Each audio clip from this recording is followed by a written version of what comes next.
Dude, literally I've been laying like 20 minutes for this PC right here. I'm using my old camera because my new one requires to use my computer, but I wait forever for this PC to boot.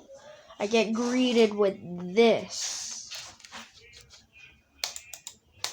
Like complete grayness. Is this what you want to see or not?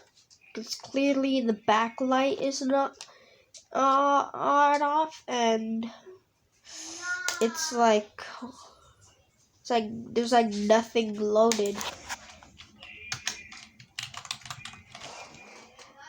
Because my operating system corrupted? No, I'm not using my new camera because this one connects to my PC, so I can't use it right now. Is this normal or not?